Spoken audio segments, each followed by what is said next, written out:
This is for us, twice a year, one of our biggest events, the introduction of the new fellows.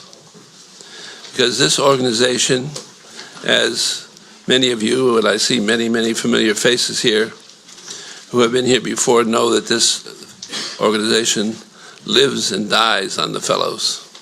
They are our special, unique selling point, as we say in the business world.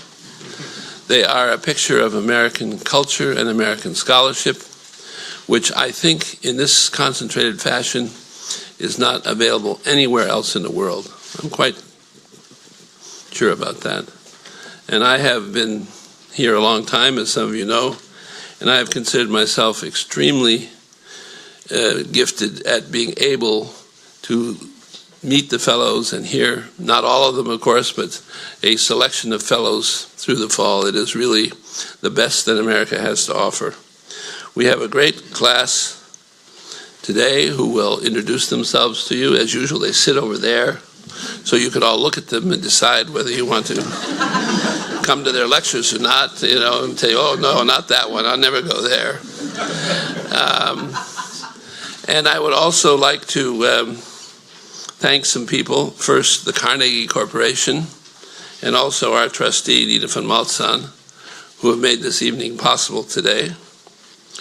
And then we have some important personalities here, Volker Schlörndorff, Stefan von Holzbrink, who are trustees of the Academy and loyal and hard workers, and Bernhard von der Planitz, who is a senior counselor, who is equally loyal and hard worker.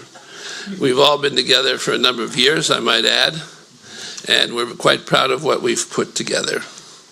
And also, somewhere here, there he is, Gary Smith, our founding executive director, who went to the wrong place first before he came here, but he's here now. And so we're happy that you're here, Gary. Welcome to you. We have a fellow from Houston today, so you should, from Rice, actually, from Rice. You should meet him. You lasted, what, 2 semesters there, something like that? Yeah. Now, we have been doing this here for now 22, it'll be 22 years this year. April of 1968, I think, is when, 1988, that dates me, 1998 was the, I worked my way through the decades. It was the year that the Academy opened, and since then it has been a tremendous experience, and we thank Gary very much for that experience.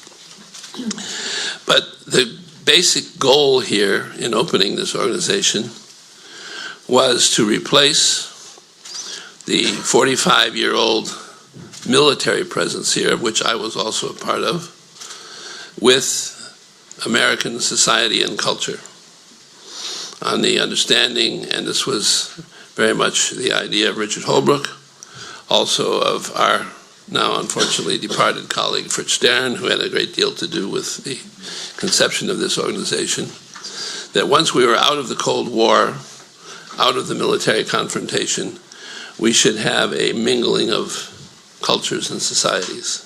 Not that we didn't have such already, but more. And so we're different than every other place. We are not a think tank, we're not a conference center. We're a place which presents the very best of American culture, projects it into the local community, and invites, as you see tonight, numerous members of the local community to be with us.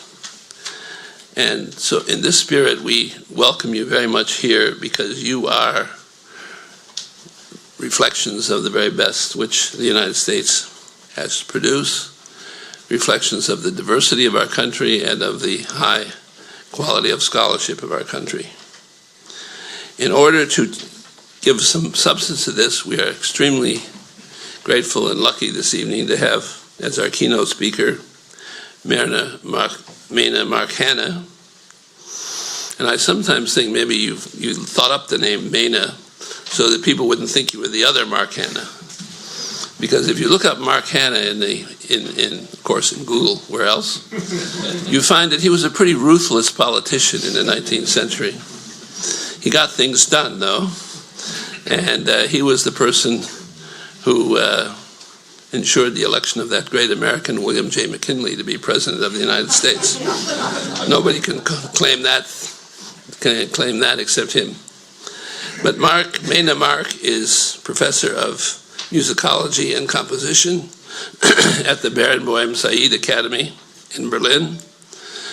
You will learn more about this when you're here. It's a very unique organization put together by Daniel Barenboim to bring together people from many cultures to study music, but also to study the humanities, social sciences, and to really build a cultural synthesis among people, but with the basic link being music. And I was fortunate enough to be at the concert last evening, marking the 75th anniversary of the liberation of the end of the Holocaust. And first, it was an amazing experience, but secondly, it demonstrated how music can bring people together. And Mark has got a PhD from Merton College in Oxford, where he studied musicology and music composition. And prior to coming to Berlin, he was assistant artistic director at the Houston Grand Opera. We have a fellow from Houston. You can talk Texas with each other later on. And a visiting scholar of musicology at Rice University. So this is a person who is of himself a various ethnic background, who lives and studied in England, who's worked in the United States, who worked in Texas, and who is now here with us. And you again embody what the American Academy is all about, the real mix of origins and cultures and work of the American Academy. So, without any further ado, without wasting any more time, I would like to introduce Mark Mena Hanna, the intellectual Mark Hanna. No relationship to the Mark Hanna, and we're looking very forward to seeing what you have to say to us tonight. Thank you very much.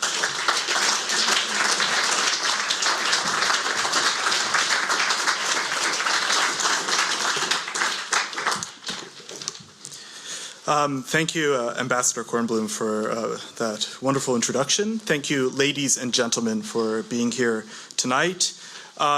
When I was asked to give this keynote, I was charged with the unnerving, slightly unfair, I think, task of introducing the cultural life of Berlin to this eminent group of the American Academy's prize fellows. It's an unfair task because no city, no less Berlin, can be summed up in 15 minutes. Berlin's complex history and constantly changing nature give it a kind of Piscean paradoxical characteristic.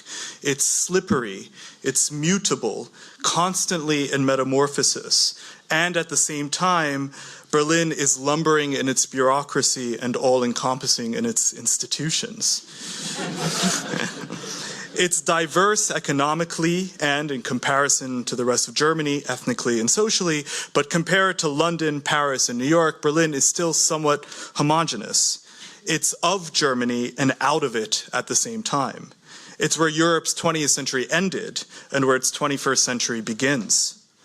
For me, Berlin is a place of singular musical experiences tied to the city's history and geography. It's not just going to the opera or going to a club or going to a concert. Everything you see, do, and hear in this city is steeped in a history of division and unification, of hatred and tolerance. To illustrate what makes this city so unique, I've decided to share with you 3 performances that demonstrate to me Berlin's kaleidoscopic culture, a culture that constantly seeks to reckon with its past while looking forward toward a tenuous future. November 2014, Benjamin Britten's The Turn of the Screw at the Staatsoper unter den Linden im Schillertheater.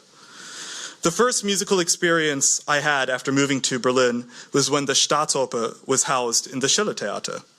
The whole occurrence was fairly bewildering.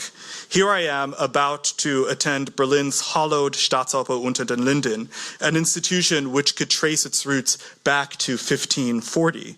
It saw the premieres of Weber's Der Freischütz and Berg's Wozzeck, and had various gods of classical music at its helm, including Meyerbeer, Richard Strauss, Kleiber, and Karajan. Except for one detail, I wasn't at the Staatsoper, the grand building which sits imposingly on Babelplatz.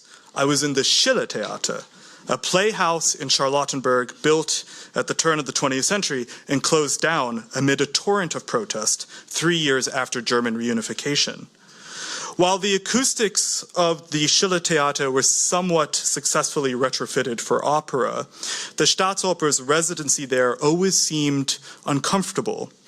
It was jarring to know of the Staatsoper reputationally as this titan of opera, and then see it kind of humbled, a refugee in a theater in the West. This isn't to speak ill of the Schillertheater. As a matter of fact, it's a testimony to the central role opera plays in this city, an art form which has never paid for itself in its 400-year history. Berlin has 2 more international opera houses in addition to the Staatsoper, the Komische Oper and the Deutsche Oper. And it could have been quite reasonable to suggest that the Staatsoper share production with one of those companies while its home undergoes serious renovations. But rather than see one of its beloved opera houses momentarily shudder, Berlin rallied around its Staatsoper with opera-goers eagerly in attendance at a retrofitted playhouse, ready to watch an eerie Klaus Guth production of Benjamin Britten's equally eerie adaptation of Henry James's The Turn of the Screw. It stood in stark contrast to the role of opera in the United States. Before coming to Berlin, I had worked in opera for 3 years. During that time, I saw one of the country's storied opera houses, New York City Opera, succumb to bankruptcy.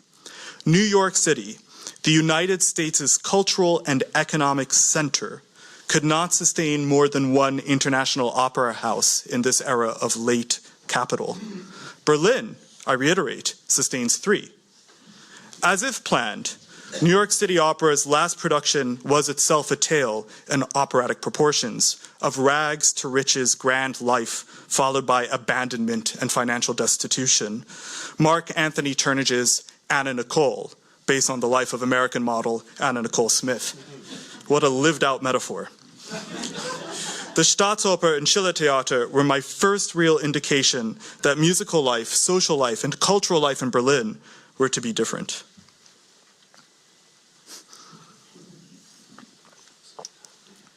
August 2015, Ebony Bones at Berghain.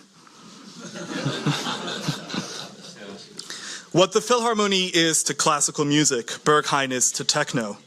It is both a place of exclusivity and permissibility. Entry into this temple of the sacred and profane is as obscure and labyrinthine as the bureaucracy of the Bürgeramt. While the bouncer's filtration processes may seem random, believe you me, they are not. And once you've made it into Berghain, a hard enough task as it is, judgment-free hedonism reigns unfettered. You can do whatever you want as long as you cause no harm to yourself or others. Now, since I am decidedly uncool, I have only been to Berghain either on occasions where the usual crowd is not interested in attending, for example, when Ultraschall puts on performances of John Cage or Morton Feldman, or when I am somehow on some guest list, courtesy of a much cooler friend. Such was the case when I saw Ebony Bones perform in August 2015. Now, Ebony Bones is not typical Berghain fare. She is a glam rock, experimental activist artist. She wasn't dressed, she was sculpted in bizarre and unimaginable combination of materials. Styrofoam cubes, aluminum pants, neon-lit bracelets. Her music is Afrobeat merged with minimalism, post-punk enmeshed in electronica. Grace Jones meets the Wu-Tang Clan. She still has a MySpace page, which somehow just heightens her street cred. Performances of Ebony Bones are experiments in bright-colored, noisy ecstasy, and it was both revelatory and liberating to see Berghain, a dark industrial space usually reserved for a very specific, rigorous performance practice of techno, become an explosion of chromatic sound and fluorescence. I was overwhelmed by a state of psycho-spiritual frenzy. The audience was a giddy, mini supranational society, almost like a community of pilgrims, jumping, laughing, dancing, and screaming along to the music. At the concert, I spoke to people from South Africa, from Ghana, the UK, Lebanon, and Israel, people dressed in everything from assless chaps to bright, tight outfits fit for a Miami superclub. After Ebony Bones' set was finished, the Berghain tech crew re-rigged the stage for a renowned techno DJ, a performance of disassembly and reassembly which was virtuosic in its own right. In a matter of minutes, Berghain was transformed back into its regular gray-black self, the only lights being moon-like spotlights emitted from the DJ set. It made the Ebony Bones experience seem even more like a heightened illusion, a flash in the pan. Gone were the bright outfits, and back was the rigorous techno crowd, all facing the DJ god in euphoric trance. August 2016, the West Eastern Divan Orchestra at Waldbühne. Waldbühne is an outdoor amphitheater at the Olympia Park. It was designed by Mena Mark and built as a Nazi Tingplatz, an outdoor multidisciplinary performance space. It opened in association with the 1936 Olympics. As a young student in the United States, I learned that at those 1936 Olympics, Jesse Owens, the great African-American track and field star, had single-handedly crushed Hitler's myth of white Aryan supremacy by winning 4 gold medals. He was an American superhero. Of course, these neat stories that are taught in our childhood are always more complicated upon closer examination. Owens himself said, and I quote, "When I came back to my native country, after all the stories about Hitler, I couldn't ride in the front of the bus. I had to go to the back door. I couldn't live where I wanted. I wasn't invited to shake hands with Hitler, but I wasn't invited to the White House to shake hands with the president either." So going to Waldbühne, forever in my mind burdened with the twin association of Nazi Germany and American racism, is a very complicated, destabilizing exercise. And it's one that I have embarked on every summer in Berlin, save this last one, because I got married, to hear the West Eastern Divan Orchestra, an ensemble of Arabs and Israelis that forms the spiritual and philosophical origin of the academy in which I am currently employed. The first thing that stands out when going to Waldbühne are 2 huge classical Greek-style stone reliefs by Adolf Wampe that flank either side of the entrance to the amphitheater. On the left are 2 male nudes, one with a sword, the other with a spear, that represent the fatherland. On the right, 2 female nudes, one with a wreath, the other with a lyre, which represent artistic creation. Once in the amphitheater, the size, enormity, and mythology of the project is overwhelming. It's easy to feel tiny, that you can be crushed by the power of an authoritarian state. Waldbühne represents Germany's dilemma. How do we deal with the past? Do we reclaim it? Do we destroy it? Do we memorialize it? Do we museify it? Or do we perform outdoor amplified concerts of classical music by orchestras that try to stand for something more than music? I will never feel truly comfortable in Waldbühne, but that's not to say that I don't appreciate what this country has accomplished by attempting to repurpose the space so that the communal power of music can be felt by 20,000 people.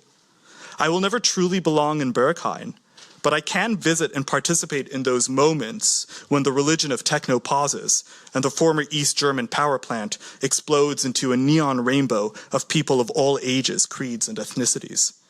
And I will always be daunted by the Staatsoper with its history, its legacy, its place in the canon of classical music.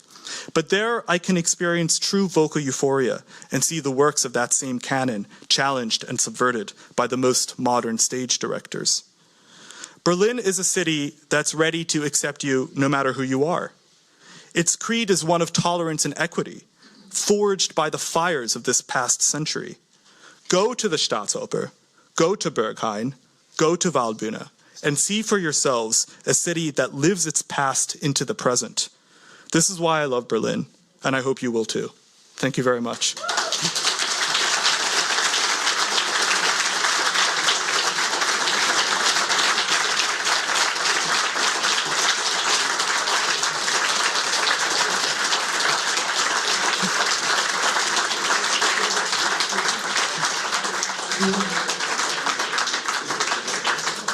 It is now my sincere pleasure to invite the first fellow of this evening for their presentations, Lilian Weisberg.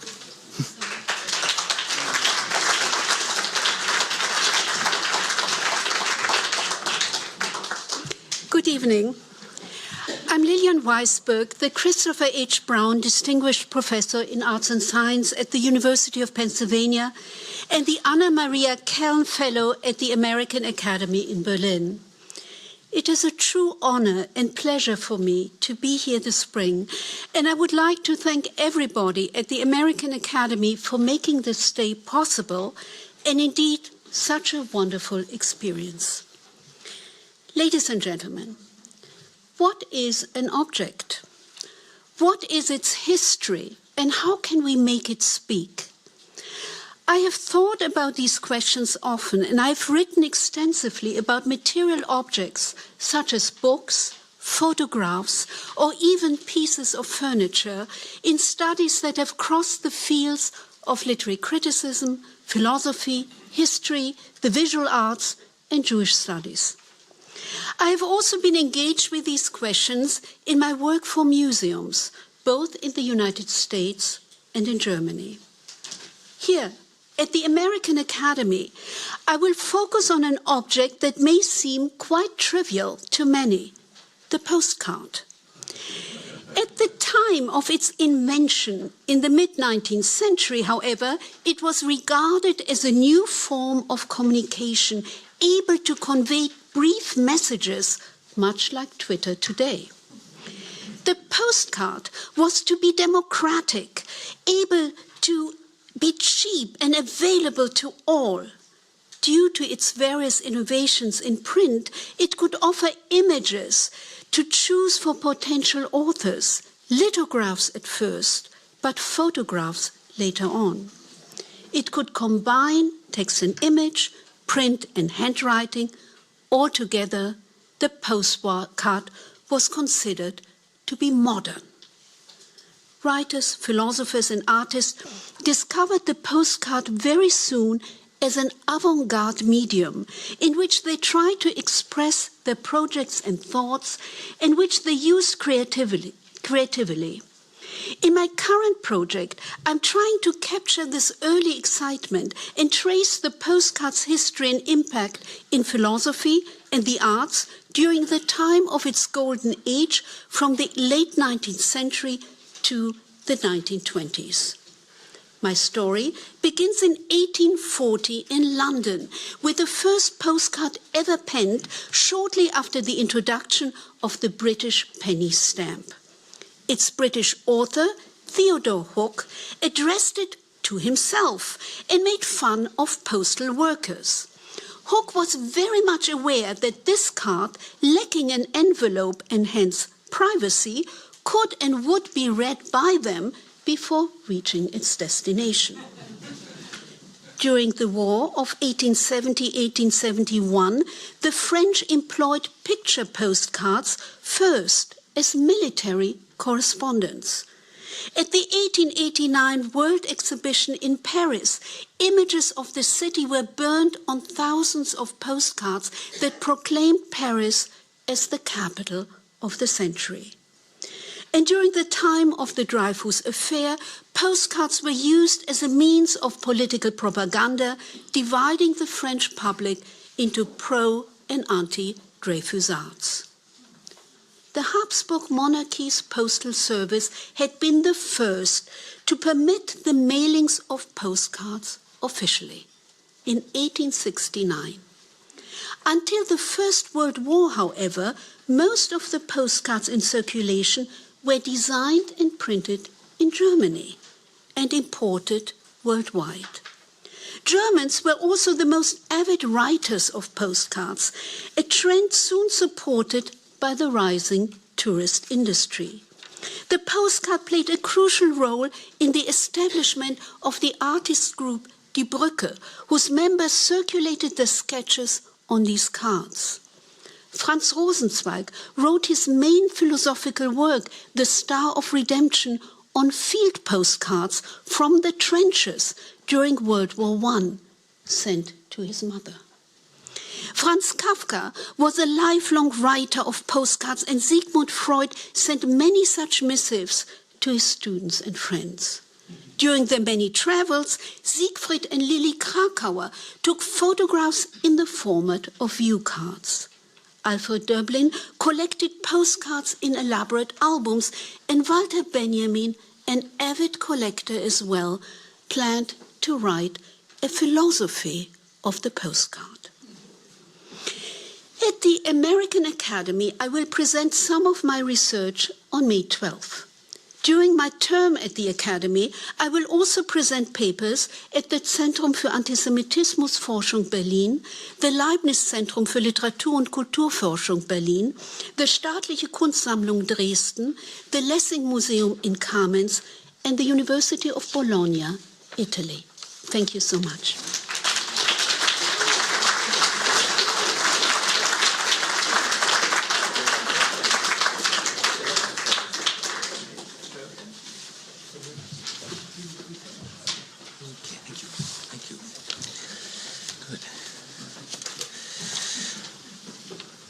My name is Tom Conley, and I'm the Lowell Professor of Visual Studies and Romance Languages at Harvard University. My heartfelt thanks go to the directors and the staff of the Academy that has so generously invited me to spend a semester in a place that I think of as Shangri-La. Borrowing the words of Maurice Sèvres, mystical poet of Renaissance France, in his Délit, Je ne sais que dire, sinon crier merci, merci, merci. All I can say is to shout out, thank you, thank you, thank you. This project begins not in Sèvres' Lyon of 1544, but in Ingolstadt and Leipzig, where Peter Oppian, cosmographer and later astronomer under Charles V of Spain, 1495-1552, published his Cosmographia, a manual of geography that from 1524 to 1600 witnessed 30 editions in Dutch, Spanish, Latin, and French. A point of reference for cartographers and surveyors, it surely inspired Abraham Ortelius, entrepreneur of reformed leaning, to procure the maps his employees engraved in copper plate for inclusion in his Theatrum Orbis Terrarum, Antwerp 1570.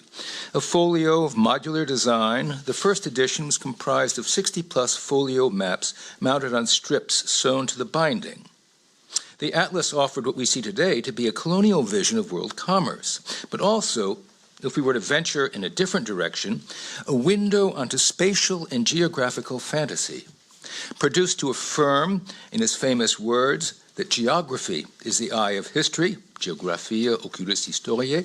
The theater invited readers to travel over the world merely by standing over the book and, hopefully with clean fingers, flipping its pages forward and forward again. Now, per the legacies of Oppian and Ortelius, I contend that what we call a map derives from a mix of art and science, perception and projection, and fantasy and enterprise. Albeit a tool of administration and execution of power, when seen and read here and now from haptic or empathic points of view, those of a Riegel, a Warringer, or a Benjamin, no matter what its appearance, what its provenance may be, a map becomes an intermediate, transitional, and even a psychic object. Motivating fantasy, it calls attention to what clinical analyst Guy Rosolato has called une relation d'inconnu, not a relation with the unknown, but a relation unknown, a relation impervious to language or representation. Now, for Rosolato, 2 points of reference are the common, at once depressive and challenging enigmas of birth and death. Despite all the literature and art that essay, experiment, or experience that relation, we haven't the slightest inkling of our birth, nor can we fathom what comes with death. A map elicits that relation. I will study some early modern maps in view of textual and visual matter that decorate and describe them. In the same gesture, engage literature, where its form veers toward, gives on to spatial, diagrammatical, transitional figuration. Now, histories of cartography tell us that royal engineers, ingénieurs du roi, surveyors and soldiers in the employ of their kings, refined the art of observation when renovating defensive structures at their nation's borders. Like the writer and the poet, the engineer, a topographer and a surveyor, also bears traits of wit, ingenium, deceit, and genius. The engineer's art and gay science are the prey of this project. Thank you.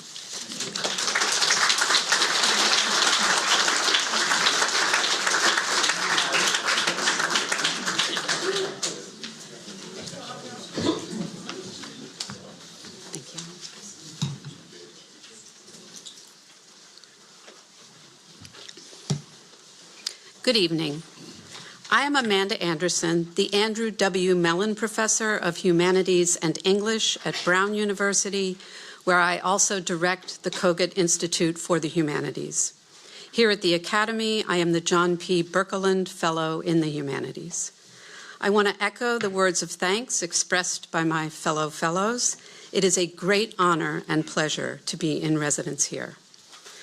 A literary scholar by training, my areas of interest include the history and theory of the novel, the history of criticism and theory, and recent debates about the role of the humanities in the era of the societal challenges.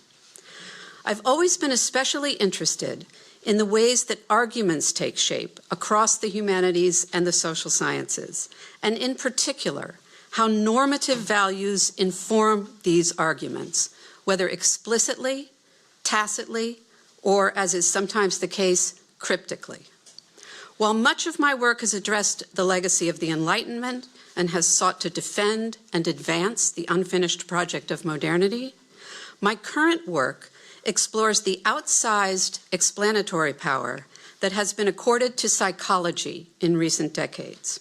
One can see this not only in the influence of cognitive science, but also in the many ways in which therapeutic discourse saturates the culture, with terms like narcissism, trauma, anxiety, and pathology frequently evoked as end-stop explanatory terms in political, social, and everyday contexts.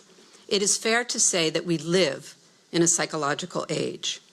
And while psychology in its many forms has profoundly enriched our understanding of the human condition, it is also the case, I contend, that psychological frameworks have often had a subtly corrosive effect on our understanding of the moral life.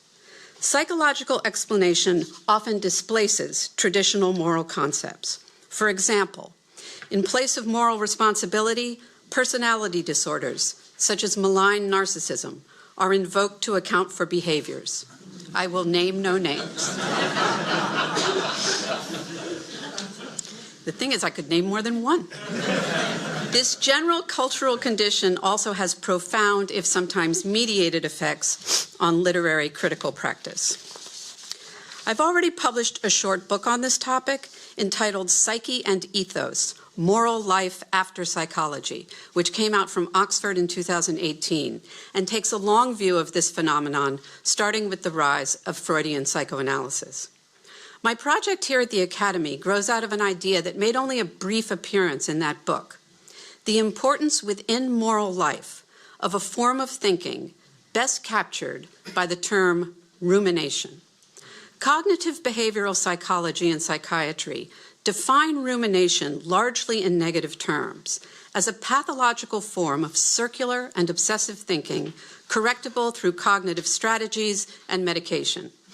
My project defends the moral value of rumination and grows out of the conviction that some of the most influential frameworks for understanding human thought in psychology, in moral and political philosophy, and in cognitive science have not yet adequately recognized the quality, form, and significance of slow, persistent ruminative processes oriented towards experiences of moral shock or disturbance. Such experiences include, but are not limited to, profound loss, grief, regret, or injury, including those fundamental assaults on dignity designated as status injury. Through readings of novels and memoirs, as well as some hybrid forms, I argue that rumination is a distinct form of reflection utterly central to the human experience of moral commitment and what I call moral time. I will be speaking on my research 1 week from now, February 4th, here at the Academy, and I invite you all to attend. Additionally, on May 7th, I will speak at Humboldt University on the place of the humanities in the era of the societal challenges. Thank you.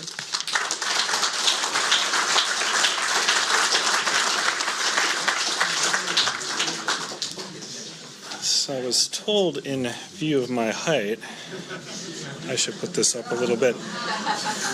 Just another miracle of German engineering. Yes? Will never cease to amaze us. I'll share my thanks as well with everyone who runs this wonderful academy and the founding generation and all the generations since that have helped to shepherd it to us. I'm a political anthropologist, but working at Rice University, but probably if you had to boil down the problem that all of my research focuses on, it would be the Anthropocene. And if you don't know what the Anthropocene is, it's a term that's bequeathed to us by geologists because humanity has had such an impact upon the entire planet and all the species within it that you can read this now in the lithosphere. We actually the second species to have this dubious distinction. The first is the cyanobacteria that oxygenated the Earth's atmosphere 2 billion years ago. So in a way, we're still in the cyanobacteriocene too. You know, if you do know about it, then you probably feel scared a lot, because the trajectory of the Anthropocene is one that points towards massive disruption and perhaps species extinction, including our own. So what I tell my students is it's perfectly fine to feel overwhelmed about thinking about the Anthropocene and reckoning with its implications. But remember, you know, also, even though we are in the situation of having the rare front seat to the end of one kind of civilization, and that is an unsettling thing that's happening now, we also are in the rare position of actually being able to take part in the making of a new, and we hope better, civilization at the same time. And in that spirit of action, what I've been working on at Rice and with colleagues across the world over the past 10 years is a project called Energy Humanities, which is an attempt to bring humanists and social scientists and artists front and center into conversations about our energy and environmental challenges, which I believe are the defining challenges of the 21st century.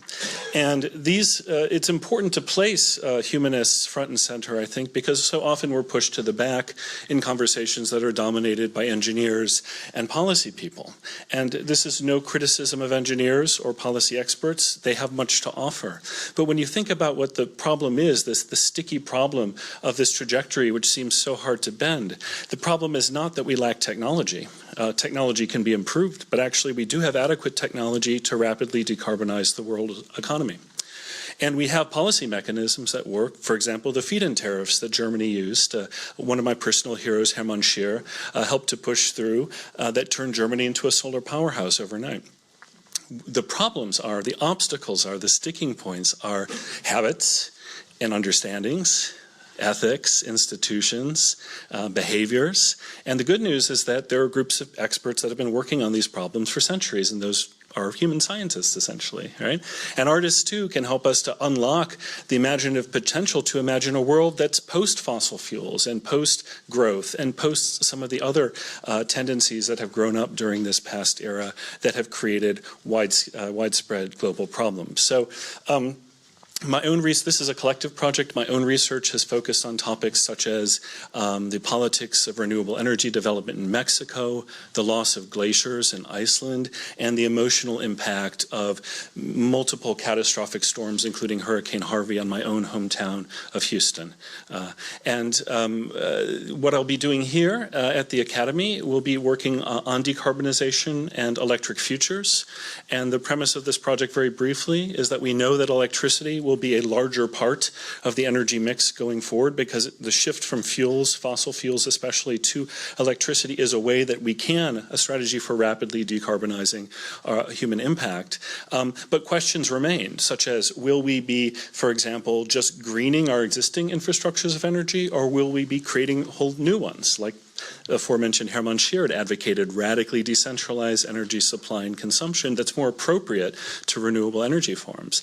And what about the new resource frontiers that are going to be created around valuable metals like lithium, right? Are we going to repeat the extractivist tendencies of the past, or are we going to find more ethical and just ways to distribute the risks and rewards of energy in the future? So those are some of the kinds of questions we'll be looking at.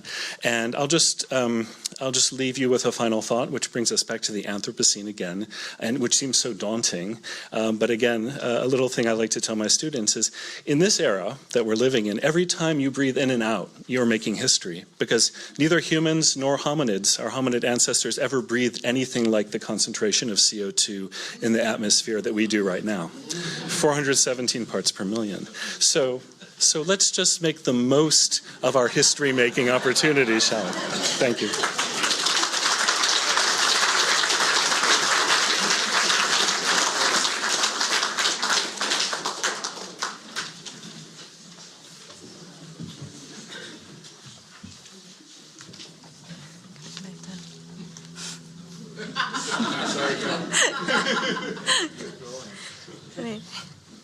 Hello. My name is Carolyn Chen, and I'm greatly honored to be the Inga Marin Otto Fellow in Music here. I live in Los Angeles, and I make music to look into the inner lives of things. I grew up playing classical piano and clarinet, but I found artistic agency through free improvisation. So I often work with everyday objects and situations involving some openness to uncertainty or spontaneity. I write chamber music for instruments, as well as tasks or listening games for people without instruments or traditional musical training. Materials I work with include sound, light, video, words, space, and movement.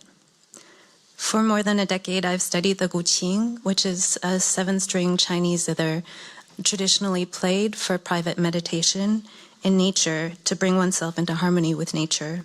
And it has led me to think about things like the psychology of listening situations, the dynamics of translation between different media and languages, and how to look for nature and harmony in urban social spaces. So to that end, I have made music for Supermarket, Demolition District, and The Dark. Here in Berlin, I'm going to be working on a couple of projects that I'll workshop with local musicians. How to Fall Apart is a quartet for 2 string players and 2 dancers about how relationships coalesce, disintegrate, and reshape, and how bodies and sound travel through a space differently. The Languages of Birds is a public art project for the Redwood Forest in Santa Cruz, based on the mythology of the language of the birds as a secret magical language that's the key to perfect knowledge, gained after tasting dragon's blood, as Wagner's Siegfried does. This event will lead visitors through different musical rooms of the forest, drawing attention to the cathedral-like vertical space of the trees. Some of the performance elements will include piano strings strung to the lower tree branches, and singers and speakers swinging from the higher tree branches and zip lines. In April, I'll also be putting on a couple of concerts with local musicians, some instrumental chamber music, with glass objects such as marbles and jars, and a few pieces for movement, including blindfolded tug-of-war games paired with recreating the sounds of struggle with objects on a bass drum, and the Orpheus story in silent tableau vivant, illuminated by rhythmic patterns of light and dark. Thank you.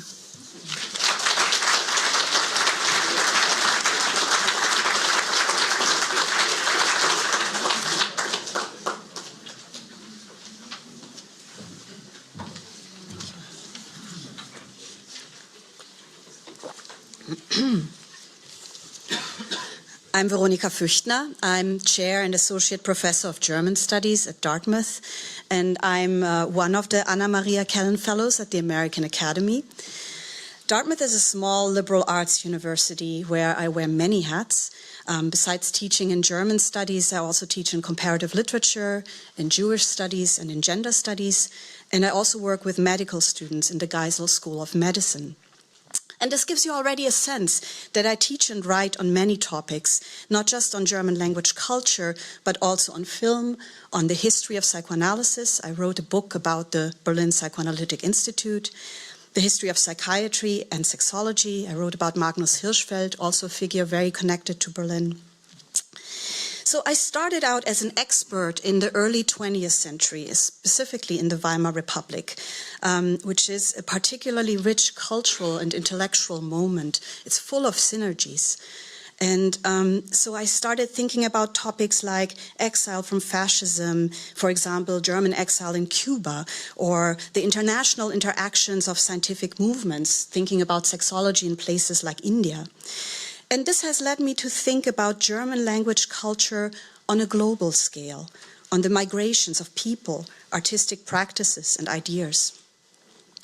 In my research, I showed that national culture doesn't happen in isolation, but it is constituted in these global exchanges. This has led me to my current book, which I'm finishing here at the Academy. It is about Julia Mann, Thomas Mann's mother. She was born in Brazil as Julia Bruns da Silva. She grew up on a coffee and sugar plantation. She was raised by African slaves, and she immigrated to Germany at age 7. She had to learn German. She had to become a Protestant. And not an easy task. And she also had to fashion herself into an Über-German, which she did. And she writes about this, at times very traumatic immigration experience. She was an avid reader of Goethe. She performed Schubert songs, and she wrote short stories. So my book reconstructs the dialogue that Julia Mann had, particularly with her son Thomas, about what it means to be German.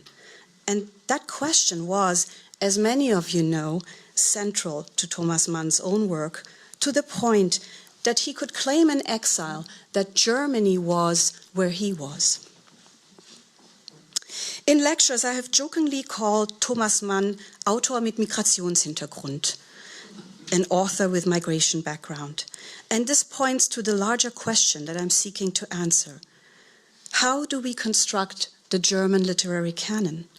And what are its unspoken assumptions about cultural and also implicitly racial homogeneity? I will be speaking more about this here on February 11th at this very place, and I hope you can come. I will be also in conversation with the writer Tanja Dückers, who's here in the audience, thinking about these questions together. And finally, I wanted to say how grateful I am to the American Academy, the fantastic people who work here, and my fellow fellows and families for this amazing opportunity to work here and learn from all of you. Thank you.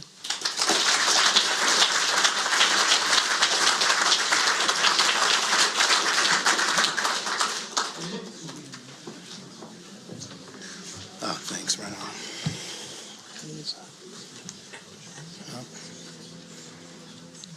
Yeah. Hi, I'm Kevin Jerome Everson, artist, filmmaker, and William Keening Professor of Art at the University of Virginia. With all my mediums, I'm increasingly interested in disruption of documented qualities with abstract formal scenes in situations where the necessity collides with the coincidence. The coincidence are scenes that look as if as if they're from archival footage, an accident in filming, and or mistake in the actual film material. While the necessary is a plot or a more character that drives the film. When these qualities collide, in terms of form, it plays with the relationship between art and narrative, fact and fiction, and the formal figure-ground relationships. When I was 18, and my high school would assemble all the black American males, students in the gymnasium to hear military recruiters. I remember the recruiter trying to entice us to join the service with the notion of purchasing cars. They would say it was cheaper to buy a car in West Germany or Panama than to buy a car in the United States, so you can ship it back. Each recruiter repeated this statement multiple times, and it stuck with me for years. In the 1960s, my uncle Ples Everson was stationed at the Flak Casimir Ludwigsburg Army Base near Stuttgart. It was the home of the 4th Transport Battalion from 1950 to 1982. Later, his son Ples Jr. served there in the late 80s before participating in the first Gulf War. My first car that I had was an Opel. My father worked at an auto mechanic in a General Motor dealership. And what I plan to do as the Ellen Maria Gordon Fellow here at the American Academy of Berlin is to produce a film called Cadet C. I will use old photos of my uncle when he was serving in the military as a script and employ real African-American soldiers and our actors to reenact the photographs. I will film an Opel doing several driving education maneuvers with the car cover on top of it. And just 2 weeks ago, I filmed the lock and dams at the Panama Canal.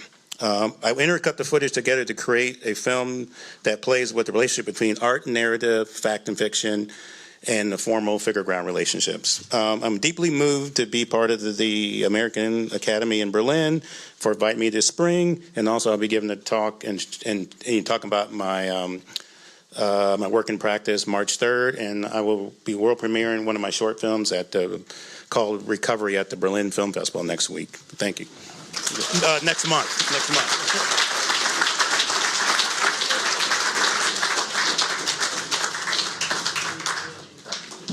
Thank you. This is perfect. Yes. Thank you for being so attentive and being so alive still at this moment. My name is Moira Fradinger. I am an associate professor of comparative literature at Yale University and the Andrew W. Mellon Fellow in the Humanities at the American Academy, where I will also organize the 4th Mellon Workshop to take place in June on the future of gender. At Yale, I'll teach Latin American and European film, literature, intellectual history, and an array of critical theory courses like gender theory, psychoanalytic theory. I'm short of words, here's the echo. I'm short of words to express my gratitude to the American Academy for giving me this fellowship to start a new project related to what the international press has called the gender revolution of the 21st century, which encompasses, as we know, the massive rise of feminist movements across the globe, involving demands such as economic equality and recognition of unpaid labor, as well as the full eradication of gendered violence and all forms of discrimination. My concentration in this project is on the particular way in which Argentina has entered this global conversation. On the one hand, it is leading massive grassroots feminist mobilizations that have spread like wildfire across Latin America and beyond, such as, for instance, the very famous anti-violence movement Not One Less, Ni Una Menos, Keine Einzige Mehr. And on the other hand, Argentina is dramatically shifting the conversation about sexual and gender diversity with what the New York press has called unique game-changing laws that had immediate global impact at the beginning of the second decade of this century. In December 2012, the European Parliament recommended the Argentine model in its report on the situation of fundamental rights in the European Union. In 2014, Andalusia was the first European region to adopt the Argentine model, and Denmark was the first European country to follow suit. Little is known about what happened in this remote country to the south, to the very south, that set the bar highest for rethinking gender and sexuality globally.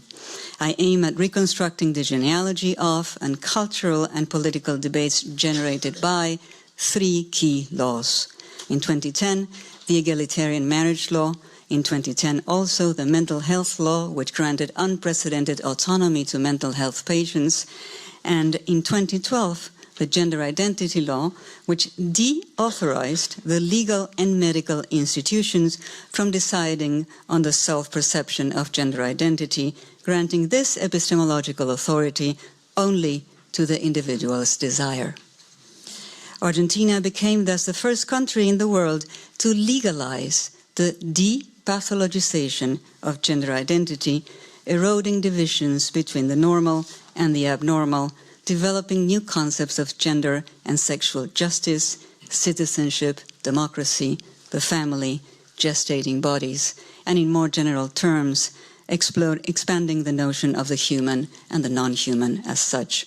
I will explore the influence and singularity of the Argentine human rights movement and the local anti-psychiatry and psychoanalytic traditions heavily influenced by the German, Austrian, and French schools. I will try to establish parallels between the sister cities of Buenos Aires and Berlin, comparing 1920s Berlin to 2020s Buenos Aires, and I will tackle local and global political paradoxes, such as the fact that all of the above is happening in a country still struggling for abortion rights and in a world of new systems of control and surveillance that depend less on categories such as gender and more on biometrically generated human data. I hope to contribute in presenting new epistemologies of the human coming from the south and their complex migration to the north. Innovative artistic production prefiguring the future of gender, and inspirational approaches to depathologizing other aspects of human existence as we keep searching for yet one more degree of freedom. Thank you.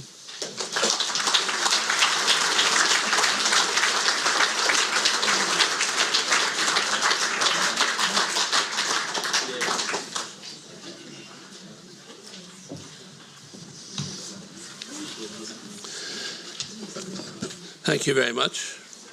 I'm sure we will all agree we have a truly outstanding group of fellows this semester.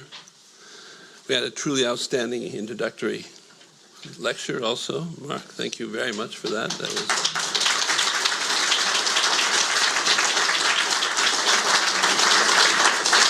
I years ago gave up any thought of ever entering Berghain. So you've at least given us a little picture. Something we can dream about in the future. We have 2 fellows coming who have not made it today because of airplanes or weather or whatever. One is Paul Lafarge, who is our 2020 Holtzbrook Fellow. And he is the author of 4 novels as well as a book of imaginary dreams. I'm not quite sure what the difference is there between a real dream and an imaginary dream, but he'll tell us. His writing has appeared in New Yorker, Village Voice, Harper's. He's been supported by the Guggenheim. And he is now going to do something very interesting here. He's going to give us his lecture. He's going to be working on a collection of interlinked stories drawn from the Kafka story, A Report to an Academy. Some of you know that. It's complex. In addition to speaking with several Berliner organizations, he will also seek to see how Kafka might have drawn some of his stories from Berlin. I'll let you all think about that for a moment. I'm sure everybody here has some thoughts where that might have happened. Anyway, you can see he's going to be an extremely interesting fellow and lecturer, and his lecture is going to be on March 17th. Our spring 2020 Berthold Leibinger Fellow is George Steinmetz. He is the Tilley Collegiate Professor of Sociology at the University of Michigan, and he is a historical sociologist of empires, states, and cities with a focus on modern Germany. Well, there are lots of all of those things in Germany, so he's got a lot to work on. And he will also extend it to the colonies, of which Germany didn't have too many, but France and Britain had a lot. He will, at the Academy, he will research the role of that German sociologists played in Nazi imperialism as a part of a larger study of European sociology's engagement with colonial and continental empires. Now that's a mouthful, a very, very interesting subject. The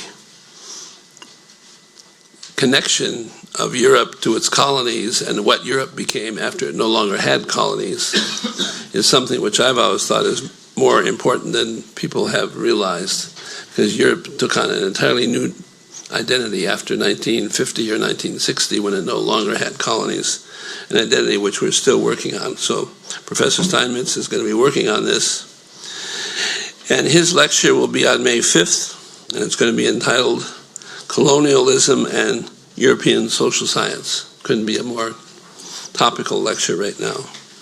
So again, we've had a wonderful evening of presentations. Thank you very much. We now, as is the case, welcome you or invite you to an evening of talking and sharing views and experiences with some wine and some snacks.